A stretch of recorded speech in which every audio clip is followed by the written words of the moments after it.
Hi, welcome to the CineShow Podcast, one of our special retro, and this is special, retro review podcast episodes. This time it is... Back to the Future. Emmerdale? Yes. That was Emmerdale, wasn't it? Yeah. So, we've been holding off on this one, mainly because of me. Because if we was going to do Back to the Future... Back to the Future. Yeah, but I just thought if we was going to do this, we need to do it justice. Because like Back to the Future, for me, represents my entire childhood. Like, it's the first film I ever went to the cinema to see. Dad took us to... Was it ABC I on wasn't Freemo? here then. Oh, right, okay. On Freemo, I think it was the ABC. Shores. It was the Odeon at some point, I'm sure it was. But yeah, it's like my first memory of going to the cinema, and it just holds so much for me. What about yourself? Yeah, it does me. It was 1985. I was 11. I was 6. Yeah, well, there we go. Yeah. And I did also go and see it at the cinema, and I remember it coming out 1 year later on VHS, and I remember vividly it being on telly 3 years later on Christmas Day.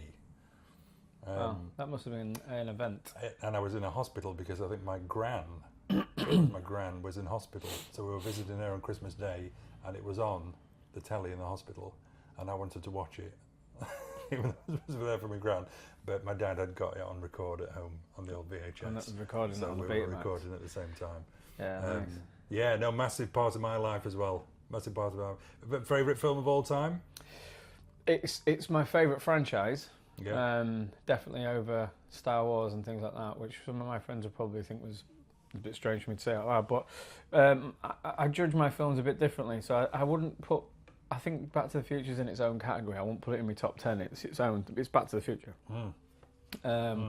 So, yeah, Back to the Future, despite having so many clearly obvious story flaws and whatnot, it's a perfect film. It's a perfect example of blockbuster movies and cinema. What you can do, the practical effects versus VFX and stuff like that, the things they try to achieve, and weirdly, really struggle to get it off the ground because of the kissing your mom element. Yeah. There was I can't remember the name of the executive, but early doors. Was it Bob Gale? No. He's the no, that's the producer and the writer. There was an executive who was going to give the money for the film, and he didn't like the kissing your mum element, which I guess is a valid point. But he didn't like that at all. And then he suggested somebody for the role, and he said, "We're not going to make this film unless this person is in it." I wish I could remember who it was now. But oh no, it was a storyline. He said, unless we change the storyline to this, which was really weird. And Zemeckis and Bob Gale was really nervous because it was like, we're not going to get it financed. And then they showed it to Steven Spielberg. Spielberg said, "I've got an idea, hang on." He said, so he sent him another memo back saying, "Thank you for your hilarious joke. We all had a good laugh." Like to embarrass him into it. Yeah. He's glad to see that you're on board. And I think he embarrassed him into financing it. So yeah, I think it's something along the lines of that story. But yeah, it wasn't the sure thing that you know it to be now. Yeah. Like, people was really against... I think Bob Zemeckis at that time hadn't done anything. He'd done... well, shall I do the stats? Go on. The stats? So, 1985, as we say, starring Michael J. Fox, of course, Christopher Lloyd, Leah Thompson, Crispin Glover, Tom Wilson as Biff. The plot synopsis, because we like a plot synopsis, I'm going to read from the back of the Blu-ray, which is always exciting. So I put my glasses on. The year is 1985, but not for long, because I can't read it because it's so dark in here. I can't see if I can. Because teenager Marty McFly is about to... I can't read it. Oh God, come here. You read it. Come on, Grandpa. The year is 1985, but not for long. Teenager Marty McFly, Michael J. Fox, is about to be blasted back to 1955 aboard the plutonium-powered DeLorean created by eccentric genius Doc Emmett Brown, Christopher Lloyd. But when Marty accidentally keeps his parents-to-be from falling in love, it triggers a time-shattering chain reaction that could vaporize his future and leave him trapped in the past. Now, Marty's last hope is to change history. Before the clock runs out, his only chance is to get himself back to the future. That was good. You read that very well, but you're a bit of an actor. Slightly, but basically, there's a bit here Slightly an actor. there's a bit I disagree with here. It says, "And leave him trapped in the past." Mm-hmm. That's not the case, though, is it? Because like the whole story says that he's going to disappear because he didn't happen.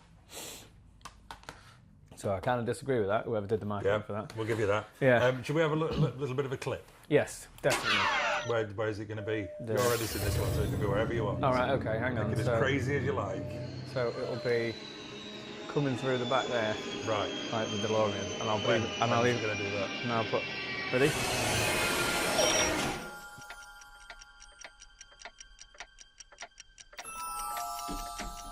When this baby hits 88 miles per hour, you're gonna see some serious shit.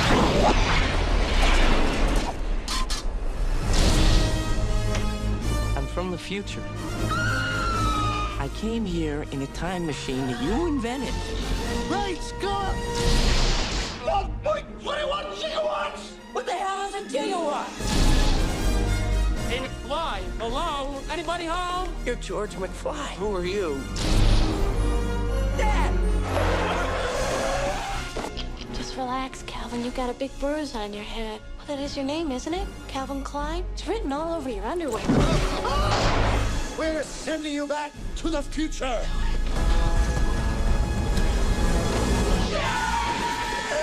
Listen to this! Hold on, fellas. I'm afraid you're just too darn loud. Guess you guys aren't ready for that yet. But your kids are gonna love it.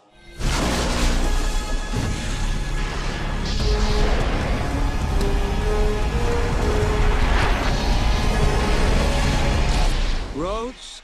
Where we're going, we don't need roads. My God, has it been that long? So that was Back to the Future, and we should talk about this, get this bit. Well, we were straight talking away. about Bob Zemeckis, what else he'd done. So let's just have a bit of a recap of the man, man himself. His most successful film, other than this, was Forrest Gump, I believe. So I can tell you what we've got. We've got a mixed bag for sure. We've got Cars, which was Kurt Russell. Do you remember car dealership thing? Never Romancing the Stone, which I always forget that he did. That was 1984. Did he do the other one? Duel in the No, Nile? he didn't. I don't think he did. Okay. It's certainly not on here. Then we got Back to the Future. Then we got Who Framed Roger Rabbit. Brilliant film. Then we got Back to the Future 2. Then Back to the Future 3.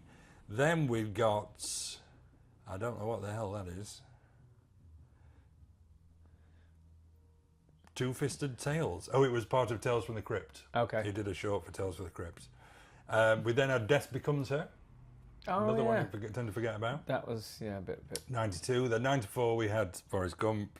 Then 1997 we had Contact. Great film. One of Matthew's first big roles, Matthew McConaughey. And it's Jodie Foster. We had What Lies Beneath. I love that film, like that by the film. way. Like that is so Hitchcocky in that film. I like that is I like that. one of my hidden gems for him. Yep. And it was made in between the weight gain and loss from Castaway. So they shot the beginning of Castaway with Tom Hanks overweight, and then he took a year to lose that weight and get in shape. And in that year, they got bored and made What Lies Beneath. Mm. So then we got Castaway, same year. Then we've got Polar Express 2004, Brilliant. Beowulf 2007, Beowulf even 2007, Christmas Carol with Jim Carrey 2009, Flight 2012, which is quite a watchable film actually. Flight. That's Denzel Washington. Denzel, yeah. Yeah. 2012? 2012. Jesus Christ. We then got The Walk, which is a documentary about the French guy, isn't it, who did the walk between the Twin Towers on the tightrope. Yeah, that's great. We got Allied 2016 with Brad Pitt and Marianne Cotillard. I've never seen that. It's all right. What's it called? Allied. Never even heard She's a spy. of it. Okay. Or he finds out she's a spy, but they're married. Allied. As in, like, in Allied car piss. Allied. Do you just have Allied car piss? Yeah. We then, Never heard of that. Oh, it's there, look, there it is. Look, there's Brad Pitt and Marianne. Wow. Oh, Never heard of it. I don't want the trailer. That's gone well on my radar. Then 2018 we had Welcome to Marwen, which I think flopped incredibly. That's Steve Carell in like a little miniature. Oh, yeah. Yeah, I didn't watch that. No, I haven't seen it, but I do. I Didn't do great. For that. We then had Pinocchio, Tom Hanks, 2022. And then this one, which I remember seeing the trailer for loads, which was called Here. 2024, it was all set in one room, and it seemed to just come and go, and I completely missed it. I don't know whether it was at the cinema, it was a lovely idea and concept, and believe it or not, I'd written something very similar for stage. Set in a record shop? Yeah. Couldn't be.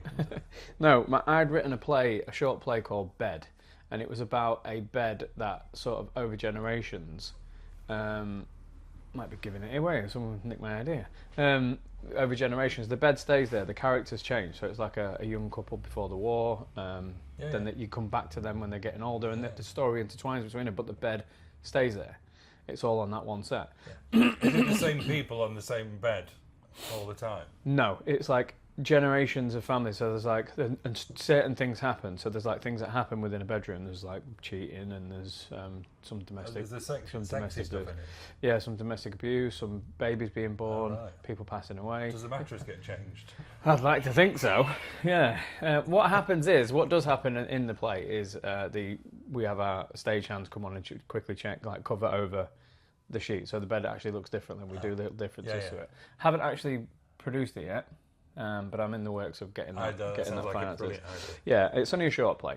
It's a concept play. But I'd had that in my head for ages. So when this came out and I read about it, I was like, this is kind of the same thing, but on film.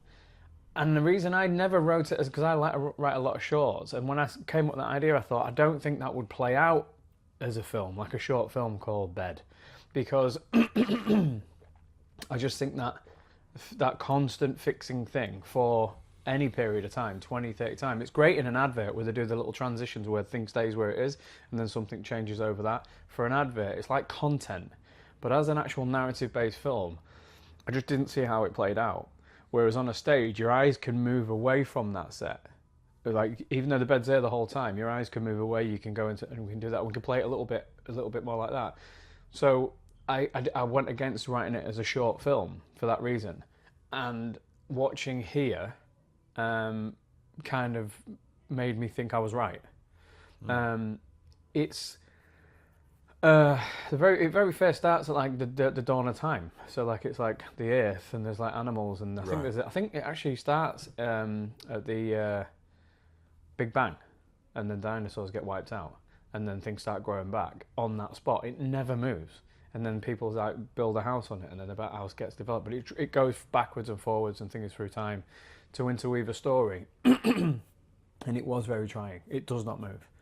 Like the camera does not move. Might be a bit much for me. Yeah, it's just like people coming in and out of the frame. No explosions. No. Well, there's a asteroid at the very beginning. Yeah. Is there any murders? Does anybody get murdered in the same room? No. Right. So, but yeah, so I think I love the concept, and I love the fact that people are still trying to do stuff like that. Yeah. So I'm not going to knock it too much. But I just think, as a feature-length film, that was a bit too much of an ask. Anyway, back to where we are now. Back to the future. Yeah. So what was? Is that his last film? That was his last film. Okay. Yeah.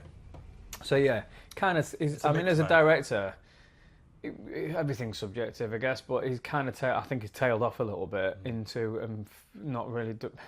I don't know how it's happened. You're not playing it safe, I guess. No. I mean, even Flight with Denzel, you've got Denzel in it, which is obviously a draw for people. But the subject matter of that, an alcoholic pilot landing a But that was plane very and, performance-driven as well. Yeah, like and then Denzel just going through the brilliant. rigmarole of the investigation and stuff doesn't really jump out at you as it's going to be a blockbuster. Yeah. So even So, with stuff like that, he's taking a bit as a of director, what I really love about him is that he's very creative visually. So his visuals are great, but they're not on grand scale great. He's one of the directors that knows what's in the frame and know what can be in the next frame.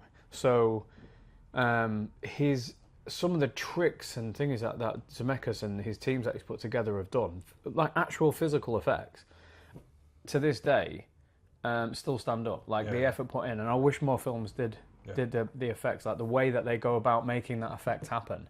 There are some that he doesn't like one of them I think in a documentary I've seen where there's an effect that at that time they couldn't get correct, and they just went with it. Do you know when Marty's playing the guitar and then he goes to put his hand up in front of his face? Yeah. He hates that overlay there, the hand. I don't even think it's Michael J. Fox's hand. But yeah, he said, it's just the fact of trying to get those effects. Now it's just all CG. You could have got away with it with CG, but I just think it would have been worse for it. But as a director, very much he can build tension. I think the fact that he's him, Bob Gale, and Alan Silvestre together as a combination, the tension that they build in the visuals and the music together. That's when you think about him, I think about them as a trio. Not that Bob Gale's always and him are all together. I met Bob Gale, by the way. Oh, did you? In London in the show. It's quite surreal actually. I was just going on as a side thing. We took the kids. I went to see. I was working down south. I had a bit of time to kill. Got a ticket to go and see the show. Saw it. It was amazing. This is the West End show. As a massive Back to the Future fan, I was like almost sitting there ready to hate watch it, but it did its job. Like it kept, like I keep saying about keeping it to the franchise. And not all of them do it. Like I've just seen the Stranger Things show with my daughter. I took my daughter to see that, and it just departs too far from the. Yes, the characters are the same, but the actual feel and thingy of Stranger Things, it just departs too far from it. This doesn't. It keeps it very much homely at Back to the Future. Some of the songs, like you've got to be into musicals to be thinking, but it was all great for me. But I felt guilty watching it. I was like, well, I should be with the kids. So the next week I brought the kids down and we went to watch it. And weirdly, was in a queue. I just got my drink. Queue there, and I went to stand at the bits where they're like a little mantelpiece and stuff like that. So just stay in the queue, kids, and then when it comes to your time, we'll jump in.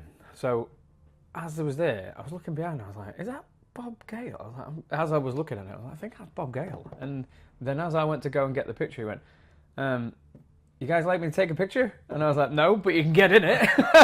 And the kids at the time, James, my son, is a bit of a film nerd as well. He, after I'd said that, he clicked.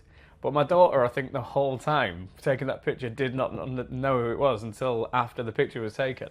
But yeah, so yeah, we got a nice picture with Bob Gale. And then when we did the CineShow Back to the Future, which took me ages to get Universal UK on board with, it was after the Jaws thing that we did. I briefly we hadn't done it yet. I briefly sort of spoke to Bob Gale very quickly, and I said, oh yeah, no, we're talking about doing this, and I gave him the idea, and he went, sounds great, man, and he put his thumbs up, and I thought, well, that's kind of like an endorsement there. I felt like I can put on the trailer thing, Bob Gale says thumbs up. So yeah, that was a bit surreal, but really lovely. Anyway, digress. But as a director, I think Zemeckis is very creative. I do think sometimes he doesn't care enough about stringing all the threads together. Sometimes it gets. I think if you think of films as a piece of rope that's interwoven, his has a lot of frayed things out, and I don't think he cares. I think he's confident enough within the thread that it's going to get him from A to B to Z. But yeah, I mean, Back to the Future, for instance, there's so many plot holes. You could just sit here and say, right, well, if that happened, that wouldn't happen. But as a film, you know that it's such an enjoyable ride. It's a bit. When we did the Jaws retro review as well, to me, it's almost like it's kind of my film, feels like kind of one of the family. A lot of it is nostalgia and the age you were when you kind of watched it. Yeah. But I have a real warmth for it. I think it's a very warm film. I think it's a very kind film. I think it has a nice message kind of throughout the friendships within there. But there is something, and it's not just nostalgia. There is something quite magical about it. Putting your finger on that, I'm sure it's a combination of things. But definitely the casting would be a massive part. I mean, I know obviously there was the Eric. I mean, everybody knows that, don't they? The Eric Stoltz, which I believe there's still some footage. Yeah, and the bit where he's driving around in the car park, but you still actually him in the car. Yeah, and over the shoulder, some over the shoulder shots of Biff talking to Marty, and I believe some of the sort of shoulder or hands or something like that is still Eric Stoltz.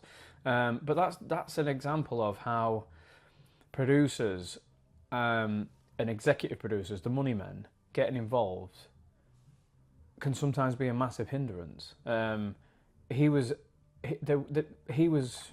a pick by, I think, Sid Sheinberg or someone. I can't remember who the executive was, but Eric Stoltz was a pick by them because I think I'd seen him in that film called Mask. Yeah. With Cher. Yep. And they were certain he was going to be the next Oscar sort of swallower of all the awards going forward. So they was just adamant about it. But because of that, I think Stoltz came in with. He kind of reread. They'd done the interview beforehand. By the way, before Eric Stoltz was involved, they always wanted Michael J. Fox, but they couldn't get him out of Family Ties. Yeah. He had a contract to Family Ties. And the producer at Family Ties was just not having it.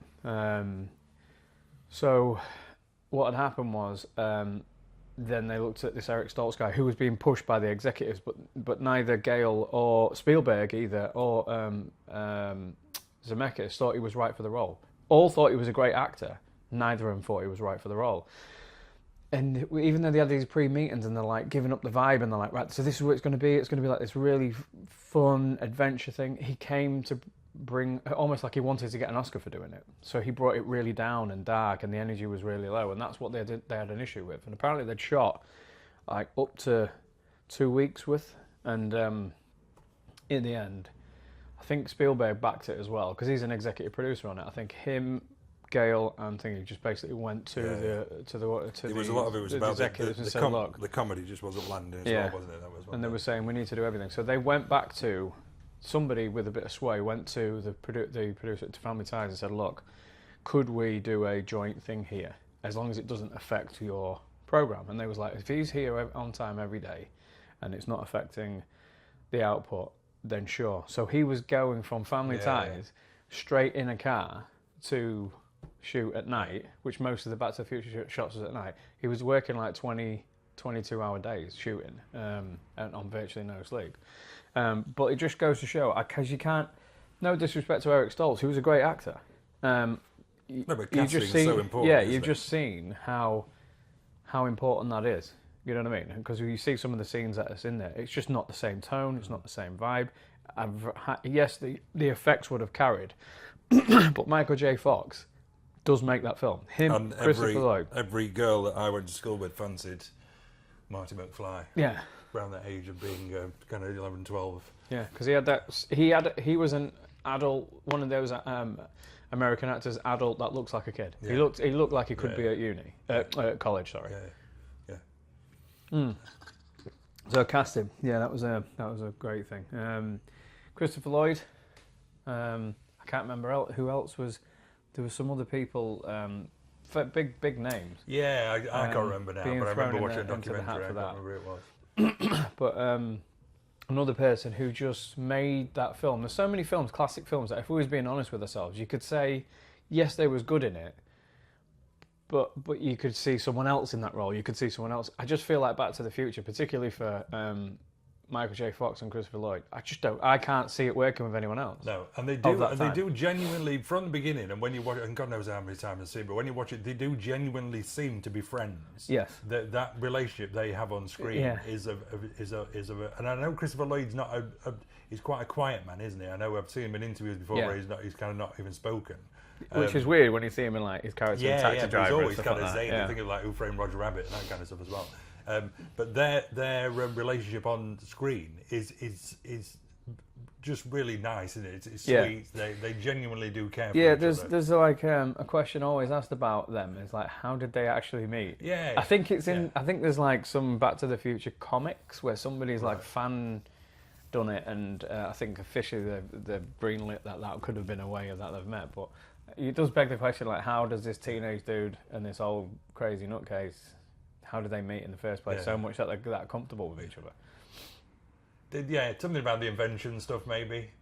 Yeah, trying stuff out. Yeah, but the opening is unbelievable. The opening of the film with the tracking shot where it goes down all his inventions, the dog feeder, turning on the radio, the toaster, and then it lands at the door where Marty comes in and throws the keys under the thing, and then I think that's that entire shot from the beginning, from the ticking clock, ends at him kicking his skateboard and it hits the petroleum case underneath the bed, which was like when I was talking to you about how Zemeckis knows the camera well. You know what I mean? That's not about visuals. That's not about, oh, look at this in this frame. This frame looks beautiful. That's about how can I use the camera to get, and that's what he's so good at. But then that's the bit where he goes onto the amp with the overdrive, which is so good. Such a good intro to a film. And then, of course, we get the headed off to school, and the Huey Lewis kicks in. Yeah. So that song is one of my favourite songs of all time. Oh, really? I'd love to think if we all had a theme tune that played while we were walking around. It was written for it. The Power of Love would be playing above my head as I walk the streets. Nice. I absolutely love Power of Love. So that was actually written for the film. Yeah. Some films carry songs that were already songs, and then they become more famous because they've been injected into this film. That was actually written for the film. That and Back in Time. Yeah. So and he's in it. He has a little cameo as the guy is like, "You're too loud." Well, there used to be when it first came out of the cinema. There were then Barry Norman reviewed it on film whatever 85, I guess, which I'd taped. Barry Norman. And the two clips that Barry Norman showed were the rehearsal scene where they do like the kind of pumped up version. I'd love to try and find that somewhere if there's a full version, the pumped up instrumental version of Power of Love, when he says, "Hey, you're just too darn loud." And the skateboard scene around the square. Yeah. Barry Norman showed those two clips. And the amount of time I used to rewind and watch those two clips because I loved it that much after I'd seen it at the cinema, and waiting for it to come out on VHS a year later. But yeah, that was that rehearsal clip was one of the ones that kind of sticks in. Yeah. But the whole, I mean, it's so fucking cool. The whole thing of grabbing onto the back of the truck with the skateboard and making his way to school. That was all. Apparently, a lot of the kiddie, the sort of college stuff base was Bob Gale. Bob Gale had written he'd taken memos from his college days and high school days. Yeah, didn't some of the idea come? He found his old granddad's old yearbook, didn't he? Yes. He kind of thought, if I'd have gone back, would I have been friends with my parents? Right. If I was the same age? So he kind of then got his own diary from them days, and then he just nicked out bits like stories he'd said about people and stuff like that. Biff, for instance, apparently is based off of somebody. Right. Biff from episode 2, they've openly said that they writ it on the backdrop of Trump. Right. Because of the way he was quite flamboyant in that day. Yeah. They've openly said that from 2 going forward, they kind of like lent into that. So where was we with that? All the cool bits. Yeah. Oh, do you know it was originally going to be a fridge? Yes. The time machine was originally going to be a fridge, which, again, talk about casting and ideas. If it was Eric Stoltz in a fridge, I don't think we'd be sitting here talking about it now. No. But it's so easy to take it for granted. But you think about the DeLorean, the massive impact on pop culture that DeLorean's had. Yeah. Based in Northern Ireland, apparently. The original one. DeLorean's a Northern Ireland company. Oh, sorry, I thought you meant there were still the original ones. No. They made DeLorean is an Irish car, Northern Irish car. It failed miserably because it was too heavy and yeah. But looks cool. But looks really cool and perfect for a time machine. Yeah. So you've got great scene after great scene. So you've got obviously the college kind of run on the skateboard and stuff in the back of the trucks and stuff, and then the next kind of big scene, I guess, is the car park. Yeah. Where he says, the Libyans, he says the line, "I don't know how they found me. They found me, but I don't know how they found me." And then right behind him is his name on the back of the truck, big letters. Yeah. And the whole description of kind of the time when he unveils it to Marty. So funny. And when this baby, which is my favourite line, I have to say, when this baby hits 88 miles per hour, he gets some serious shit. Yeah. But when he's using this bad boy. Yeah. Yeah. This is the original. It's worth several £1 million. Yeah.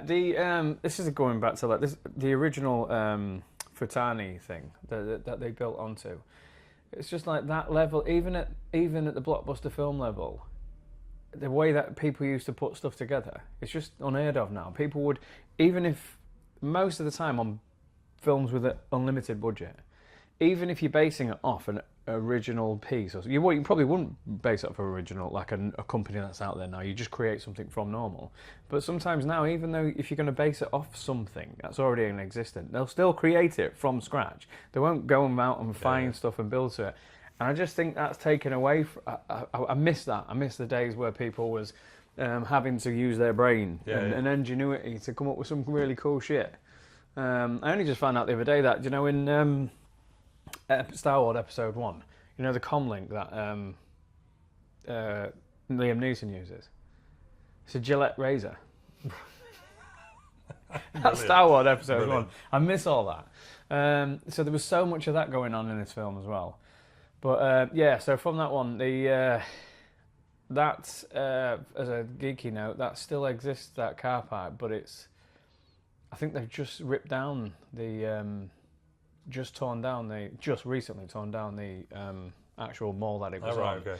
And inside that mall was, if you go on YouTube, you'll see a lot of people have visited it, the actual Twin Pines Mall and Lone Pines Mall, it's one of the two, sign, which is quite big. It's in like an alcove, like a shop alcove, but it's only been protected by, to me, it's like folklore, do you know what I mean? Yeah. But it's only protected by like one of those tape things, so people are going up and touching it, and it's in really shit condition. I can't believe that hasn't been put in some kind of movie museum somewhere. But yeah, that place still exists, because I've always wanted to go to America to do like a little tour. Now, I've been to Marty McFly's house. I will show you, and I'm standing there in my Grimsby Town Top. My mates who I was going with, not big, they'd seen the film and thinking on the film, but I took them there, and there was very much like, when we got out, and there was like expecting something really glamorous, and I was like, look! They was like, what? It's a house! But to me, it was like church. But yeah, that was unbelievable. But I just love to, me personally, just the way that I am as a geek, I just like to go out there and just spend a couple of days just chilling, go into locations and just soaking it up. Yeah. I know when we went to New York, there was that many different locations. Like, that was in that. That was that. Yeah, that was New York's really good for it. So we got the kind of the car park scene with the terrorists, and which is exciting in itself, isn't it? But then that first I remember the first time it reaches 88, and that kind of the fireworky lightning effects and stuff, and the flame trails and stuff, absolutely brilliant.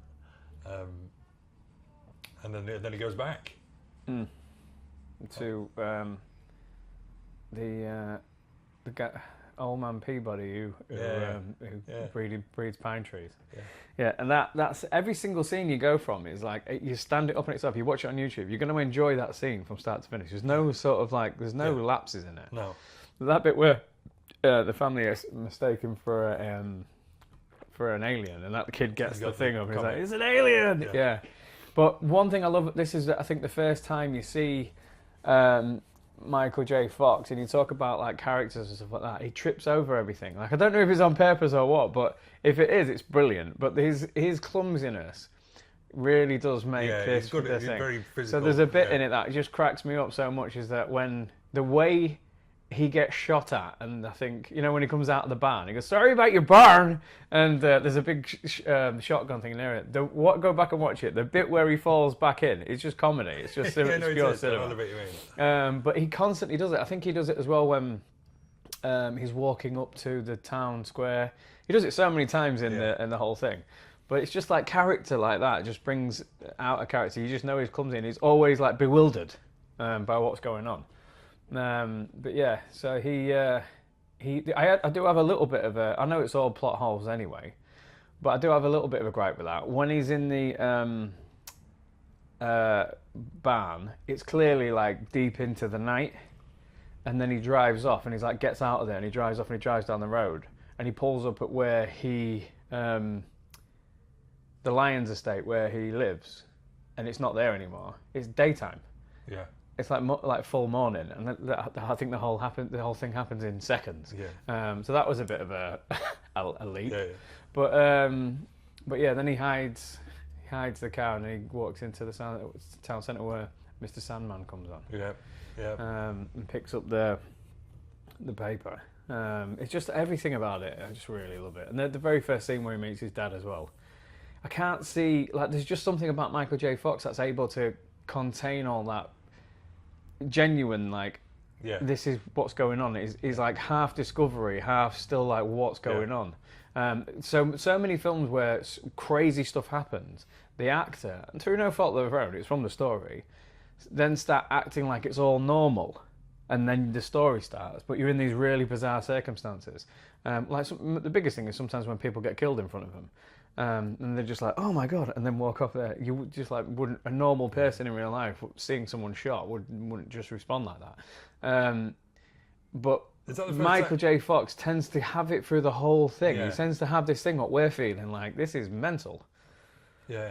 Is that the first time we're introduced to Biff when he meets his dad hello? for the first time? Yeah. And which again is a great scene. So then he obviously rubs him up the wrong way, and then for the rest of the film, obviously you've got Biff, the relationship between Biff and Marty. He's after him. But it's everything about that film. You know, you're saying it's like a warm film. It's everything about that. Even though, weirdly, what's crazy to think about, 1955 was the same distance from the film to 2015. Yeah.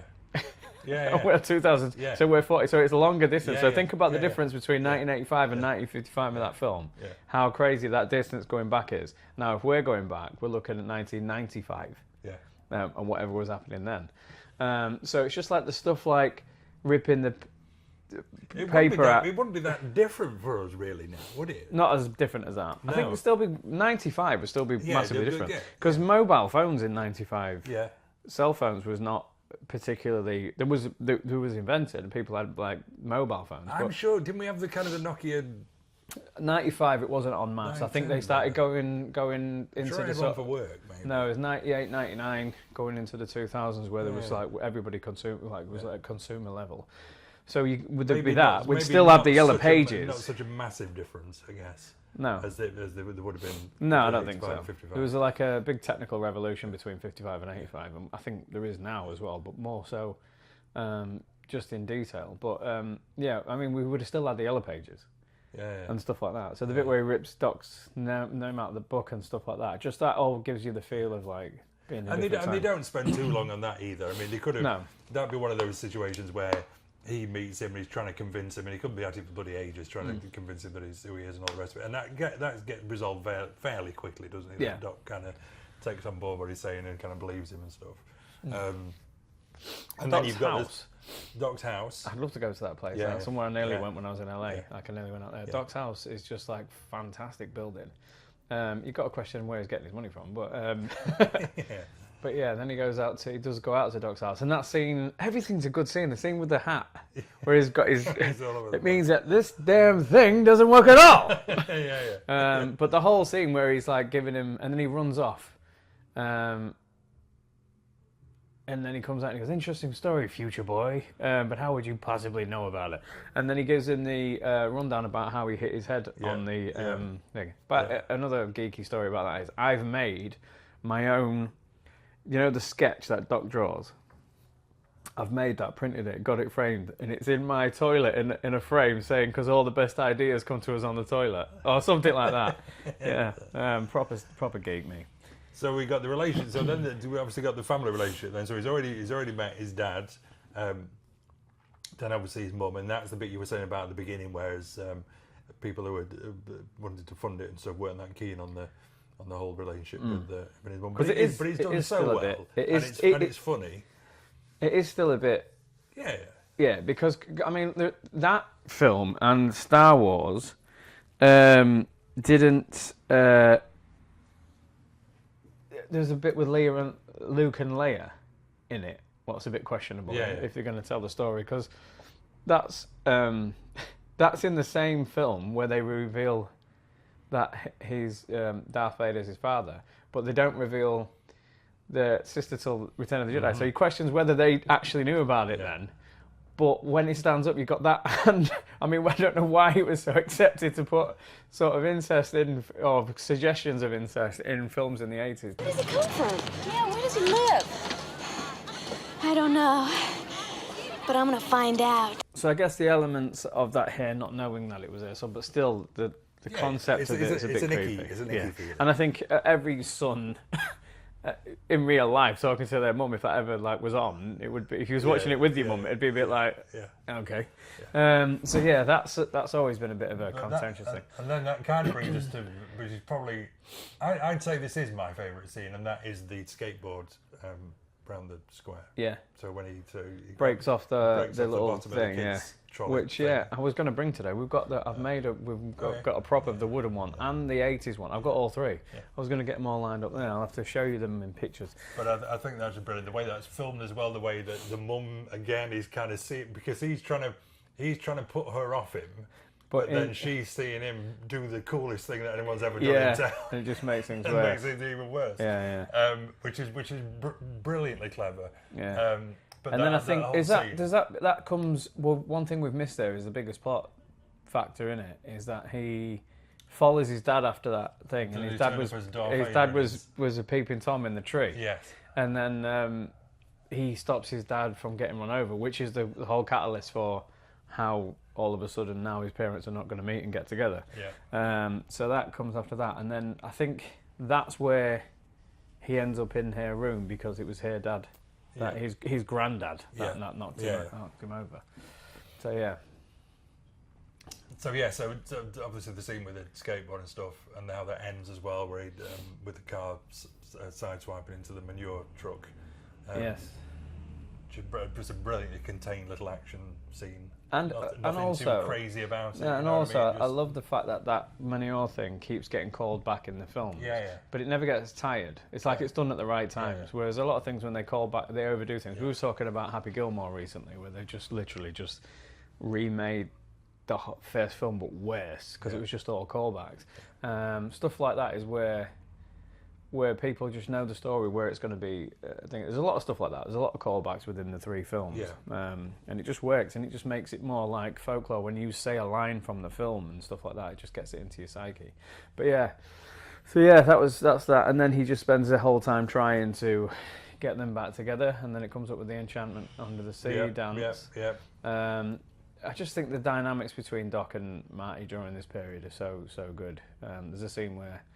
I can't remember the actual line, but Doc says, "There's an annual rhythmic ceremony, a dance." Something like that. And then then you've got it where it starts to get a bit more complicated with the storyline, and a bit is because they eventually come back to that part with the almanac thing. I was going to bring an almanac. I've got one. Forgot it. A really good prop. But the bit where he's on stage as well, and the Johnny B. Good stuff, and your kids are going to love it, and all that kind of thing. Yeah. Apart from the dodgy hand scene, like you and said. I like the fact that they, after test screening it, there was a couple of adjustments they made after the test screening of Back to the Future. There was one executive that still hated it, weirdly, and they was getting a pushback from this guy. But ultimately they knew after the test screening what they had on their hands, and they went to reshoot the ending and added Doc coming back. So it was in the first film from the off, which was ballsy, because they went from barely getting it financed to knowing there was definitely when this comes out, there's going to be enough interest for a sequel here. And that's why they had it and had the balls to add it in the very first film. Because that end sequence as well. I mean, I don't know how long that lasts. What, 15, 20 minutes, is it? What's that? The whole trying to get him back. Yeah. The clock tower bit. But the timing of that and how things go wrong. And how you think, right, you got it this time, and then he falls again, or drops the thing, tension's and really it good. hooks on the bottom of his trousers. And Christopher Lloyd brings so much comedy to that. So you've as got well. like his facial expressions. Yeah, you've got almost two storylines going off at the same time. You've got Marty trying to get the DeLorean started, and that's fucking about and won't get going. And then you've got him trying to connect the wire of the clock tower. Yeah, another problem I have with this, there's so many major plot things, but there's some stuff in it that have annoyed me, even though I love the film to death. The alarm was for a reason. If he sets off that car at that exact reason, he hits the line at that time. Yeah. Any delay of that means he misses that. Yeah. So him being delayed, and he's like, no, and then he tries to get the car started. It goes on for about a minute. 30 seconds to a minute means that, in theory, Doc got his timings wrong. He must have got his timings wrong, and we just believe that happened anyway. Or he sped up. But how can you when you're trying to hit a certain thing? If you'd have gone over that, do you know what I mean? So that one thing bugs me a little bit. It builds attention, but it just makes no sense, because if that was timed perfectly for him to hit the thing at the right time, but wouldn't that have had to have happened for it to work anyway? Or I might be getting caught up in a time loop. If Doc's timed it perfectly, so when he starts his car and he drives off, to hit it at the time when the lightning goes through, then any delay on that would mean he would hit it after. So the lightning would go through and then he would hit it too late. So that kind of things like that bug me a little bit. But I love the film so much I don't care. You don't care, no. So, that end bit's great, and it's really, really exciting as he's kind of powering down the street and trying to match up with Doc, connecting everything up at the same time. It's just really clever, just the timing of it and it all coming together at the last minute. What do you think to last second, really. What do you think to Crispin Glover? We didn't mention him in the casting. Yeah, I mean, I like him. Interesting, I used to use a clip from Back to the Future in the leadership training I used to do around assertiveness. So I used to show the clip of, when the very beginning, when Biff comes round, before he's gone back, Biff comes round to the house and he's having a go at George. And I used blind spot. I used to ask people which was the passive aggressive person, which was the passive person, and which was the assertive person in that scene. So obviously you've got Biff going at George being very passive, but then at the end of that scene there's a really good bit where Biff approaches Marty, and Marty just gives him a straight stare, as if to say, that don't work with me, and you can see Biff kind of pulls away a little bit. Say hi to your mum for me. Yeah, and kind of ducks out quite quick. Because obviously Marty's been so assertive and looking him straight on. But I think Crispin Glover, I think he's because it's him. Very quirky. That character's very, very specific, very particular. It wouldn't have been the same character if it wasn't for him. Very, very spaced out. You would swear he was on drugs, but he's not. Yeah. But the contentious thing about him was that he got to they were shooting the latter part of the film, and he went to Zemeckis directly to say he doesn't like the ending. So he's not comfortable shooting the ending. And his point was, he feels like it's all pointing to the fact that now they've got money and success, everything's fine, everything's good. So money equals happiness. Which, in a roundabout hippie kind of way, you got a point. Yeah. But he was trying to get it rewritten, and they didn't like that. So when it come to a sequel and negotiating for a sequel, he reiterated something apparently in the negotiations about as long as the message is blah, blah, blah. So they dropped him. And there's a scene in the second one where there's a stand-in actor who's to get out. When I was telling you about Zemeckis, who has a creative ways of doing things, he's got the guy upside down so you can't get a fix on him. And he's doing a really poor, in my opinion, a really poor impression of his voice. But apparently what they did was, they actually put prosthetics on him to look like Crispin Glover. Now, Crispin Glover, when it went to a legal part of it, that's what his legal action was. It was like, you've tried to make him look like me, which they had no thing of. And then, so that's a bit of a sour point about it. It's a shame, because I thought the cast was fantastic. He was great in it. I forgot the black truck. I love the black truck almost as much as I love the DeLorean. Oh yeah. That black truck he's got. Is it Honda? I don't know. But he's got the yellow KC spotlights on the top. That's a really cool truck. Check out the 4x4. Yeah. Yeah. So good. We're more likely to be able to recreate that in our older age when we get the urge. When we start to have a proper later life crisis, we can probably make a truck look more like that than we're going to be able to get a DeLorean and drive that round town. Yeah. I Yeah, think it's we good. could make a black It truck makes look more like of that. an appearance in number 2 when he races Needles, who is Flea from the bass player from Red Hot Chili Peppers. Yeah, which is a cool little cameo fact. So like the film, the resolution. I mean, there's so many plot holes in the resolution of it, but they did so well to sort of close it out. We'll let that go. Yeah. So favourite scene. Well, favourite scene is probably the skateboard one for me, or the very end where it's got to get down the track and so the line is connected.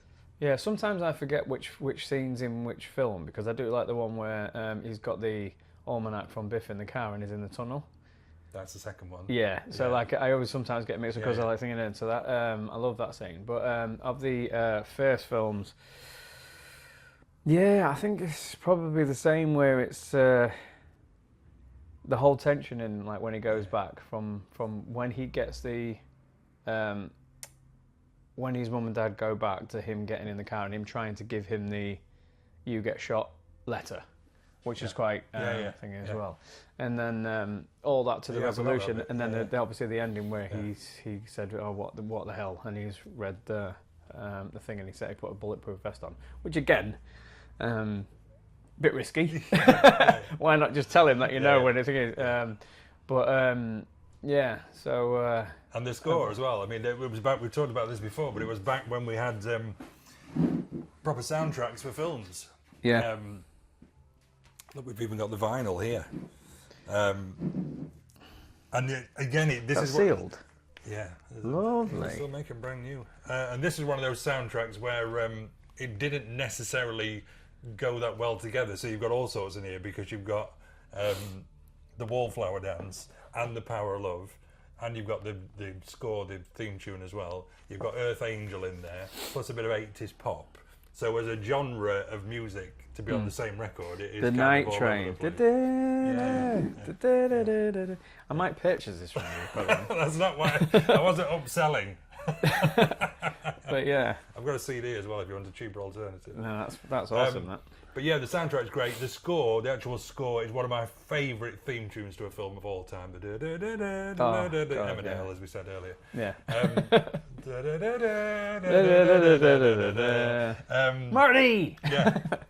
But the score, I love that. And I remember going to America with my parents when I was a kid, and my dad letting me drive round the hire car around a holiday park we were staying on, and I'd got the cassette to Back to the Future. Wow, that's dangerous. And listening to, I think I was only about 13 or something like that. I got the cassette playing of this, blasting out as I was driving around this holiday park. Brilliant. In this Chevrolet or whatever it was. But yeah, that's it. That's Back to the Future. We love it. Yes. If you've not seen it, favourite line? We didn't say spoilers of it. When this baby hits 88 miles per hour, you're going to see some serious shit. Yeah, I think I could go with at the very end of the film as well, where it says roads.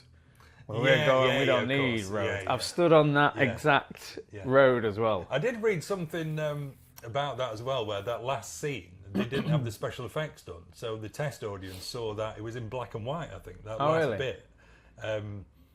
But they still loved it anyway, even though they didn't have the car taken off, basically. Yeah. Again, going back to how Zemeckis uses the film, sometimes if he doesn't feel like he's going to get that effect right, he'll suggest it. So one of them is where the car goes out of frame and you see the lighting down the street. You know that's happening. It's good enough. You don't need to keep reusing that effect. People like that who know how to sort of like be economic with stuff but still have the same effect. So what other questions do we normally ask on a retro?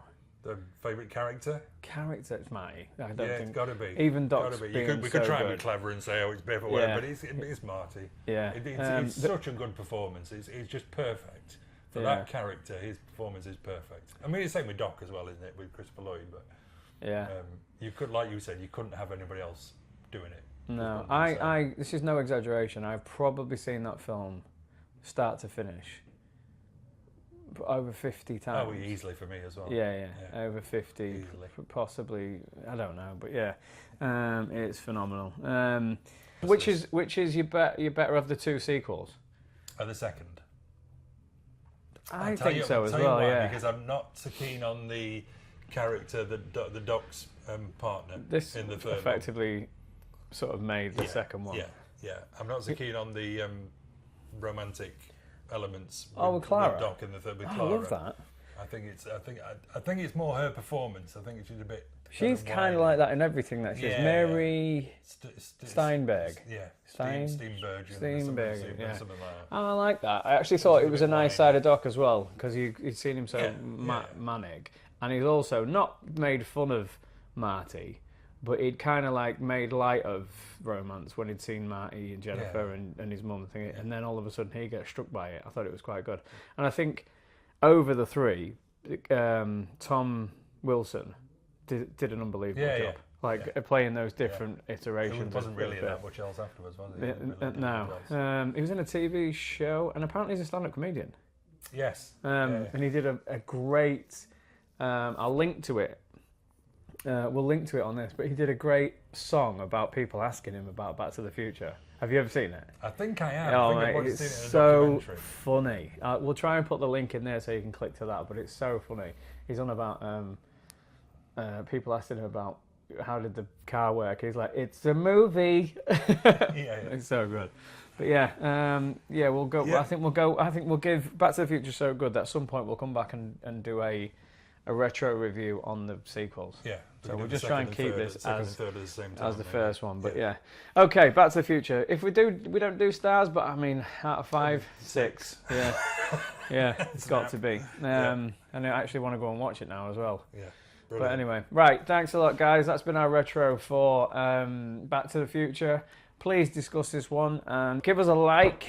Give us on our Facebook, Instagram, but definitely give us a subscribe on the YouTube channel.